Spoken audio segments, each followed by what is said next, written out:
हैं अपनी CVT series की third video of 10 previous year questions with full explanation. तो first question is IUPAC name of acetanilide is. इसके लिए आपको एसिटाइलनाइड का स्ट्रक्चर पता होना चाहिए। आई थिंक आपको पता होगा एनिलीन का अगर हमें कन्वर्जन करना है पैरा ब्रोमो एनिलीन में तो हम उसमें पहले कन्वर्ट करते थे एसिटाइलनाइड में, ठीक है। तो आपको लिखना है इसका आईयूपीएसी नेम। अब आपको पता है जहां फंक्शन ग्रुप होता है वो होती है हमारी मेन चेन H3CO NH2। इसका नाम आपको पता होगा, ये अमाइड ग्रुप है तो इसका नाम है इथेना अमाइड। अब क्या हुआ कि हमने इस H को रिप्लेस कर दिया किससे, फिनाइल से, तो इसका नाम क्या हो गया N phenyl ethanamide, that is option number B. Now moving towards next question, aniline does not undergo. Aniline कौन सी रिएक्शन नहीं देता है, तो I think you should know Friedel Crafts alkylation. Why? क्योंकि एनिलीन को अगर हम कराएंगे फ्रीडल-क्राफ्ट रिएक्शन तो फ्रीडल-क्राफ्ट रिएक्शन में क्या यूज होता है, anhydrous AlCl3 which acts as a Lewis acid. तो लुईस एसिड होता है और एनिलीन क्या है, बेस है, क्योंकि इसके नाइट्रोजन के पास क्या होते हैं, लोन पेयर्स, तो इसीलिए इनके बीच में आपस में रिएक्शन हो जाती है, तो इसलिए ये फ्रीडल-क्राफ्ट एल्काइलेशन नहीं देगा। Now our next question is a compound A in a reaction with NaCN और HCl gives compound B। तो आप पहले इसको ड्रॉ कर लो, फ्लो चार्ट सबसे पहले आप ड्रॉ कर लो। कोई कंपाउंड है A, जब हम उसकी रिएक्शन करा रहे हैं NaCN ओब्लिक HCl से तो बनता है कंपाउंड B, और जब हम B का करते हैं एसिडिक हाइड्रोलिसिस तो बनता है phenyl alpha hydroxy phenyl acetic acid. तो देखो अब कुछ बच्चों को तो इसका स्ट्रक्चर लिखने में ही डाउट होगा कि क्या है इसका स्ट्रक्चर। तो देखो आपको जब भी स्ट्रक्चर लिखना है लास्ट से स्टार्ट करो। सबसे लास्ट में क्या लिखा है, एसिटिक एसिड। आई होप ये सभी को पता है एसिटिक एसिड क्या होता है, CH3COOH, सबको पता होगा ये।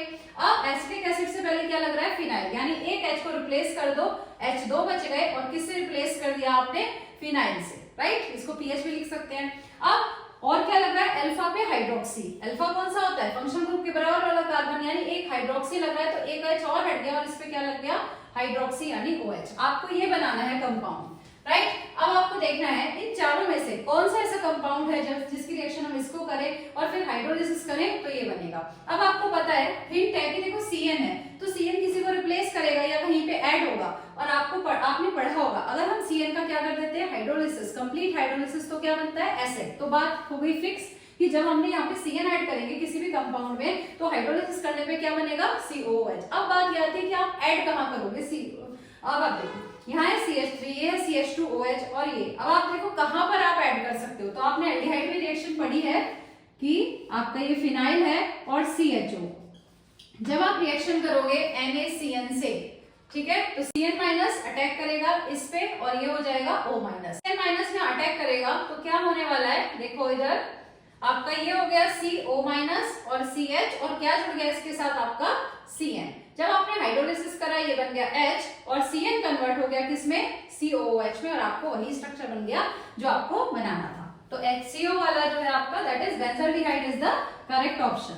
Moving towards next question, I hope आपको ये रिएक्शन समझ आ जानी चाहिए। जब एल्डिहाइड है, कीटोन है और in the presence of dilute NaOH and heating, तो ये क्या है, आपको स्ट्राइक कर जाना चाहिए अल्डोल कंडेंसेशन। अल्डोल कंडेंसेशन है तो इसका मैकेनिज्म के थ्रू आप प्रोडक्ट बना सकते हो, चाहो तो डायरेक्ट प्रोडक्ट भी बना सकते हो। तो गाइस सबसे पहले देख लेते हैं शॉर्ट ट्रिक, क्योंकि हमें यहाँ पे टाइम सेव करने की जरूरत है। तो आपको पता है अल्डोल कंडेंसेशन में क्या होना जरूरी है, कम से कम एक रिएक्टेंट के पास होना चाहिए अल्फा हाइड्रोजन, जो अल्फा हाइड्रोजन रिलीज करेगा, मतलब प्रोटॉन को रिलीज करेगा, ठीक है। तो यहाँ पर आप देखो ये है आपका बेंजल्डिहाइड, यहाँ कोई अल्फा हाइड्रोजन नहीं है। अगर मैं इसका स्ट्रक्चर बना दूं, ये है हमारा फंक्शनल ग्रुप का कार्बन, इससे जो नेक्स्ट कार्बन होता है वो होता है अल्फा कार्बन, तो इसमें कोई भी हाइड्रोजन नहीं है, इसकी ऑलरेडी चार वैलेंसी कंप्लीट है, तो इसका मतलब अल्फा हाइड्रोजन यहाँ पे तो प्रेजेंट नहीं है। तो कौन अपना ये जो बेस है वो प्रोटॉन एब्स्ट्रैक्ट कहाँ से करेगा, यहाँ से, यानी CH3 से। तो जहां से प्रोटॉन एब्स्ट्रैक्ट होना है उसको आप इस फॉर्म में लिख दो, वहां से हम H2 निकालेंगे और दूसरी वाली स्पीशीज से हम O निकालेंगे। इस तरह से आप इस फॉर्म में अपने दोनों रिएक्टेंट्स को लिख लो और आप क्या रिमूव कर दो, H2O, और H2O रिमूव करने के बाद आपको डायरेक्टली अपना प्रोडक्ट मिल जाएगा, यानी ऑप्शन नंबर बी आपका जो है वो करेक्ट है, राइट। अगर आप इसकी मैकेनिज्म देखना चाहते हो तो मैं एक बार मैकेनिज्म भी बता देती हूँ। तो शॉर्ट ट्रिक के बाद अब देख लेते हैं इसकी मैकेनिज्म। आपको पता है यहाँ जो NaOH है, डाइल्यूट NaOH एक बेस की तरह काम करता है और बेस क्या एब्स्ट्रैक्ट करता है, प्रोटॉन। प्रोटॉन कहाँ से लेगा, जहाँ अल्फा हाइड्रोजन होगा, अल्फा हाइड्रोजन इसमें है, तो यहाँ से देखो आप ये प्रोटॉन को एब्स्ट्रैक्ट करा और ये यहाँ चला गया, यानी बन गया CH2 माइनस। पहला स्टेप, ये कन्वर्ट हो गया किसमें, CH2 माइनस COPH में, राइट। अब ये अटैक करेगा किस पे, carbonyl carbon of the other reactant. अब आपको पता है ये माइनस है, कार्बोनिल कार्बन पे अटैक करेगा और ये हो जाएगा माइनस, मतलब इस पे चला गया इलेक्ट्रॉन्स। अब क्या होगा, हाइड्रोलिसिस करेंगे तो आप यहां से देखो प्रोडक्ट क्या बनेगा, एक बार देखो C6H5 CH, अब ये O माइनस हो गया, ठीक है, लेकिन हाइड्रोलिसिस कराने ये कन्वर्ट हो जाएगा OH में, और नया बॉन्ड बन गया किसके साथ, इस कार्बन के साथ नया बॉन्ड बन गया CH2COPH का, राइट, ये हो गया। अब नेक्स्ट स्टेप में क्या कराना है, इसका हीटिंग। तो हीटिंग से क्या निकलता है, H2 रिलीज होगा, तो हाइड्रोक्सी वाला OH रिलीज होगा, और यहाँ से 2 H है, यहाँ से एक H रिलीज हो जाएगा, और यहाँ आ जाएगा डबल बॉन्ड, यानी आपका प्रोडक्ट क्या बन जाएगा, option number B C6H5 CH double bond CHCOPH। Now moving towards the next question, ये आपका है बेंजीन प्लस क्लोरीनेशन, आपका बन गया क्लोरोबेंजीन। तो आपको पूछा गया है कि कौन सी अटैकिंग स्पीशी है यहाँ पर, तो आपको पता होगा कि ये इलेक्ट्रोफिलिक सब्स्टिट्यूशन रिएक्शन है, यानी इसमें पहला स्टेप क्या होता है, generation of electrophile. 11th class में आपने इसकी मैकेनिज्म पढ़ी है, पहला स्टेप होता है जनरेशन ऑफ इलेक्ट्रोफाइल, और फिर सेकंड स्टेप में इलेक्ट्रोफाइल जो है वो बेंजीन पे अटैक करता है। तो यहाँ से कौन सा इलेक्ट्रोफाइल जनरेट होगा मैकेनिज्म के थ्रू, Cl+। अगर आपको नहीं भी पता तो भी आप देख सकते हो, क्योंकि इलेक्ट्रोफिलिक सब्स्टिट्यूशन रिएक्शन है, तो इलेक्ट्रोफाइल ये तो हो नहीं सकता, ये इलेक्ट्रोफाइल है। Now our sixth question is a gas that is readily absorbed on 1 gram of activated charcoal by physical adsorption। चार ऑप्शंस दिए हैं, चारों का क्रिटिकल टेम्परेचर दिया है, तो पता होना चाहिए क्रिटिकल टेम्परेचर जितना ज्यादा होता है गैस उतनी ही इजीली क्या होती है, लिक्विफाई। ऐसा क्यों होता है, क्रिटिकल टेम्परेचर बढ़ता है तो स्ट्रॉन्ग मॉलिक्यूलर फोर्सेस होते हैं उसके बीच में, और अगर इंटरमॉलिक्यूलर फोर्सेस बढ़ रही हैं तो इसका मतलब क्या है, जो हमारी गैस है वो इजीली लिक्विफाई होगी, क्योंकि गैस में इंटरमॉलिक्यूलर फोर्सेस कम होते हैं और लिक्विड में ज्यादा। तो अगर किसी गैस का क्रिटिकल टेम्परेचर ज्यादा है, इसका मतलब उसके बीच में stronger intermolecular forces of attraction है, और अगर इंटरमॉलिक्यूलर फोर्सेस ऑफ अट्रैक्शन ज्यादा है तो गैस क्या होगी, इजीली लिक्विफाई हो जाएगी। तो आपको सिर्फ ये याद रखना है, जितना ज्यादा क्रिटिकल टेम्परेचर गैस उतनी इजीली क्या होती है, लिक्विफाई। तो आप देखो चारों में आपका सबसे ज्यादा जो टेम्परेचर है, क्रिटिकल टेम्परेचर वो मीथेन का है, तो C is the correct option. Next question, rate of decomposition of dimethyl ether is given by, rate आपको दे रखा है, प्रेशर पे डिपेंड कर रहा है डाइमिथाइल ईथर के, और पावर है 3/2, यानी ऑर्डर है 3/2। आपको कह रहा है कि आपको यूनिट बतानी है रेट कांस्टेंट की, अगर प्रेशर को आप लोगे बार में और टाइम को लोगे मिनट्स में। तो आई होप आपको पता होगा रेट, यहाँ पे जो रेट है वो किसके इक्वल होगा, dp/dt के, और रेट किसके इक्वल दिया है आपको, k इंटू प्रेशर ऑफ, क्योंकि इसका प्रेशर आपको लेना है, power 3/2।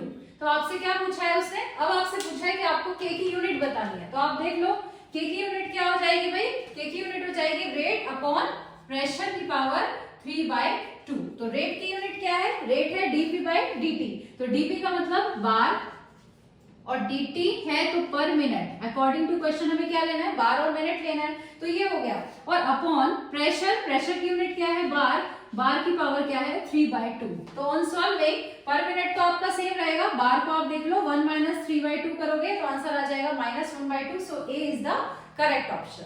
Now our 8th question is molar conductivity of which one increases drastically on dilution. Options आपके सामने है, अब यहाँ पे वर्ड यूज हुआ है ड्रास्टिकली, तो आपको पता होगा कि जो वीक इलेक्ट्रोलाइट्स होते हैं उनका डाइल्यूशन करने पे मोलर कंडक्टिविटी बहुत ड्रास्टिकली इंक्रीज होती है, तो option C will be the correct answer. Now the next question is when temperature changes from 293 to 313 Kelvin, the rate of reaction। आपको पता होगा कि जब भी 10 डिग्री सेल्सियस का राइज होता है, 10 डिग्री का राइज होता है, तो रेट ऑफ रिएक्शन क्या हो जाता है, डबल, यानी 2 टाइम्स हो जाता है। अब यहाँ पे 293 से 313 यानी 20 डिग्री का इंक्रीज हो रहा है, 20 केल्विन का इंक्रीज हो रहा है, तो रेट ऑफ रिएक्शन क्या हो जाएगा, 4 times. That means D option is the correct one, it gets क्वाड्रुपल्स।